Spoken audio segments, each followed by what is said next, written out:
Hello friends, എല്ലാവർക്കും സുഖമാണെന്ന് വിശ്വസിക്കുന്നു. അപ്പോൾ കുറച്ച് ദിവസമായില്ലേ നമ്മൾ കണ്ടിട്ട്. നമ്മൾ ഇന്ന് തയ്യാറാക്കാൻ പോകുന്നത് നമ്മൾ സാധാരണയായിട്ട് വെറുതെ കളയുന്ന മത്തങ്ങയുടെ തൊലി വെച്ചിട്ട് ഒരു മെഴുക്കുവരട്ടിയാണ്.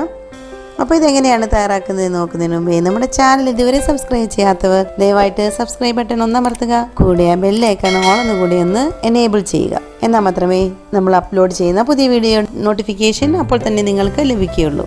അപ്പോൾ ഇതെങ്ങനെയാണ് തയ്യാറാക്കുന്നത് നമുക്ക് നോക്കാം. നന്നായിട്ട് കഴുകി വൃത്തിയാക്കിയ മത്തങ്ങയുടെ തൊലി നന്നായിട്ട് കനം കുറച്ച് അരിയുക. ഇതുപോലെ അരിഞ്ഞെടുക്കുക. ചെളിയൊക്കെ കളഞ്ഞ് ഒട്ടും ചെളിയൊന്നും പാടില്ല. നന്നായിട്ട് ക്ലീൻ ചെയ്തിട്ട് കട്ട് ചെയ്തെടുക്കുക. ഈ ഒരു പരുവത്തിൽ നമ്മൾ കട്ട് ചെയ്തെടുത്താൽ മതി.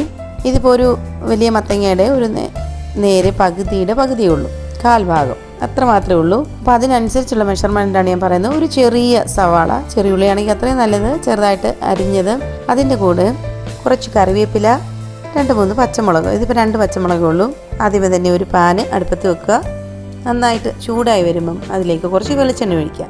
വെളിച്ചെണ്ണ ഒഴിക്കുന്നതാണ് ഇതിൻ്റെ ടേസ്റ്റ്. വെളിച്ചെണ്ണ വെച്ചുണ്ടാക്കുന്നതാണ് ഇതിൻ്റെ ശരിക്കുള്ള ടേസ്റ്റ് കിട്ടുന്നത്. ഒരു 2 ടേബിൾ സ്പൂൺ വെളിച്ചെണ്ണ ഒഴിക്കുന്നു. വെള്ളമൊന്നും ഒഴിക്കുന്നില്ല. അതുകൊണ്ട് നല്ല ക്രിസ്പി ആയിട്ട് കിട്ടാൻ വേണ്ടി വെളിച്ചെണ്ണ മാത്രമേ ചേർക്കുന്നുള്ളൂ.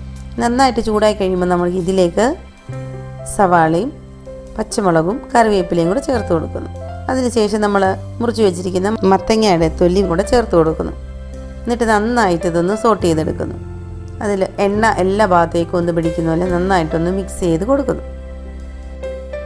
ഇതിങ്ങനെ മിക്സ് ചെയ്തെടുക്കുമ്പോൾ ഈ കടായി ഇതേപോലെ ഇങ്ങനെ ഒന്നാക്കുമ്പോഴാണ് നമ്മൾ ഈ അല്ലാതെ മിക്സ് ചെയ്തതിനെക്കാട്ടിൽ കുറച്ചും കൂടെ നന്നായിട്ട് മിക്സ് ആവുന്നത്. ഇതേ കടായി ഇങ്ങനെ ഒന്ന് ആക്കി എടുക്കുമ്പോഴാണ്. അപ്പോൾ നമ്മൾ നന്നായിട്ട് ഇതൊന്ന് സോട്ട് ചെയ്തതിന് ശേഷം കുറച്ച് മഞ്ഞൾപ്പൊടി ചേർത്ത് കൊടുക്കുന്നു. മഞ്ഞൾപ്പൊടി ചേർത്ത് നന്നായിട്ട് ഇതൊന്ന് മിക്സ് ചെയ്തെടുക്കുന്നു. നമ്മൾ ഉപ്പ് ചേർക്കുന്നില്ല. ഉപ്പ് ചേർത്ത് കഴിഞ്ഞാൽ കുഴഞ്ഞു പോകും. അതുകൊണ്ട് ഉപ്പ് ഇപ്പോൾ ഈ ഒരു സ്റ്റേജ് ചേർക്കുന്നില്ല. അപ്പോൾ ഇതിങ്ങനെ ഒന്ന് മിക്സായി വന്നതിന് ശേഷം നമ്മൾ ആ പാത്രം ഒരു മൂടി കൊണ്ട് അടച്ചു വെക്കുന്നു. അപ്പോൾ തീ എപ്പോഴും low to medium flame, low ഫ്ലെയിമിൽ ഇടുന്നതാണ് നല്ലത്. അങ്ങനെ ഇട്ടിട്ട് ഒരു 2 മിനിറ്റ് സമയത്തേക്കൊന്ന് വെച്ചൊന്ന് കുക്ക് ചെയ്തെടുക്കുന്നു. ഇപ്പോൾ 2 മിനിറ്റ് കഴിഞ്ഞിട്ട് നമുക്കിതൊന്ന് തുറന്ന് നോക്കാം. ഇതിപ്പോൾ നന്നായിട്ട് ഏകദേശം നല്ല സോഫ്റ്റായിട്ട് വന്നിട്ടുണ്ട്. അപ്പോൾ നമുക്കിതിലേക്ക് 1 ടീസ്പൂൺ മുളക് പൊടി ചേർത്ത് കൊടുക്കാം. ഇത് കാശ്മീരി മുളക് പൊടി, സാധാരണ മുളക് പൊടി കൂടി മിക്സ് ചെയ്താണ്. മുളക് പൊടി ചേർത്ത് കൊടുത്താലേ അതിന് ഈ ഒരു നല്ലൊരു ടേസ്റ്റ് കിട്ടത്തുള്ളൂ. കാരണം മത്തങ്ങയ്ക്ക് കുറച്ച് മധുരത്തിൻ്റെ ഒരു ഇതാണല്ലോ. അപ്പോൾ ആ ഒരു ഇത് കിട്ടാതിരിക്കാൻ വേണ്ടിയിട്ടാണ് കുറച്ചും കൂടെ മുളക് പൊടി ചേർത്ത് കൊടുക്കുന്നത്. എന്നിട്ട് നന്നായിട്ട് ഒന്ന് മിക്സ് ചെയ്തെടുക്കുന്നു.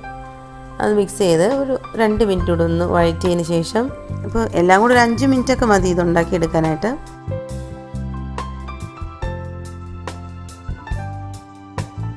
ഇനി നമുക്ക് ഇതിൽ ഉപ്പ് ചേർത്ത് കൊടുക്കാം. ഉപ്പ് നമ്മൾ ആദ്യമേ ചേർക്കാത്തത്. ഉപ്പ് ചേർത്ത് കഴിയുമ്പോൾ ചിലപ്പോൾ ഇത് വെന്ത് കുഴഞ്ഞു പോകാനുള്ള ചാൻസ് ഉണ്ട്. മത്തങ്ങ തൊലി നമ്മൾ പച്ചയ്ക്ക് എടുക്കുമ്പോഴേ ഉള്ളൂ കട്ടി. ഇത് വെന്ത് കഴിയുമ്പോൾ തീരെ നല്ല നൈസായിട്ടിരിക്കും. ഉപ്പ് ചേർത്ത് കൊടുത്തിട്ട് നന്നായിട്ടൊന്ന് വീണ്ടും സോട്ട് ചെയ്തെടുക്കുക. നന്നായിട്ട് മിക്സ് ചെയ്തെടുക്കുക. കുറച്ച് നേരം കൂടെ ഒന്ന് വഴറ്റിയെടുക്കുക. എല്ലാം കൂടെ ഒരു 5 മിനിറ്റ് മതി. പക്ഷേ നമ്മൾ നല്ല പയറിൻ്റെ മെഴുക്കുവരട്ടി പോലെ നല്ല മെഴുക്കുവരട്ടിയാണ്, നല്ല ടേസ്റ്റാണ്.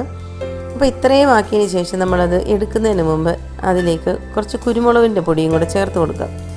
കുരുമുളക് പൊടിയും കൂടെ ചേർക്കുമ്പോഴാണ് അതിൻ്റെ ആ ഒരു ടേസ്റ്റ് കറക്റ്റായിട്ട് ബാലൻസ് ചെയ്ത് കിട്ടത്തുള്ളൂ. ബാലൻസ് ചെയ്യാൻ വേണ്ടി മാത്രം നമ്മൾ കുറച്ച് എരിവൊക്കെ ഓരോരുത്തരുടെ ഇതിനെ അഡ്ജസ്റ്റ് ചെയ്ത് നിങ്ങളൊന്ന് നോക്കിയിട്ട് ഇട്ടാൽ മതി. എന്നാലും ഇതിന് ഇത്തിരി മുളക്, അതായത് എരി കുറച്ച് മുന്നോട്ട് നിൽക്കുന്നതാണ് ടേസ്റ്റ് കൂടുതൽ. കാരണം മത്തങ്ങയ്ക്ക് ഇത്തിരി മധുരം ഉള്ളതുകൊണ്ട്. അപ്പോൾ നമ്മുടെ ടേസ്റ്റി ആയിട്ടുള്ള മത്തങ്ങ മെഴുക്കുവരട്ടി വെറും 5 മിനിറ്റ് കൊണ്ട് റെഡി ആയിട്ടുണ്ട്.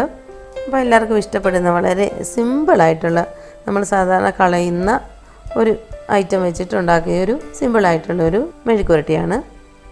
അപ്പോൾ നിങ്ങൾക്ക് ഈ വീഡിയോ ഇഷ്ടമായിട്ടുണ്ടെങ്കിൽ തീർച്ചയായിട്ടും നിങ്ങൾ ലൈക്ക് ചെയ്യുക, ഷെയർ ചെയ്യുക. ചാനൽ സബ്സ്ക്രൈബ് ചെയ്തിട്ടില്ലെങ്കിൽ ദയവായിട്ട് സബ്സ്ക്രൈബ് ബട്ടൺ ഒന്ന് അമർത്തുക. കൂടെ ബെല്ലൈക്കൺ ഓളൊന്നും കൂടി ഒന്ന് എനേബിൾ ചെയ്യുക. Thank you for watching. Take care. Bye bye.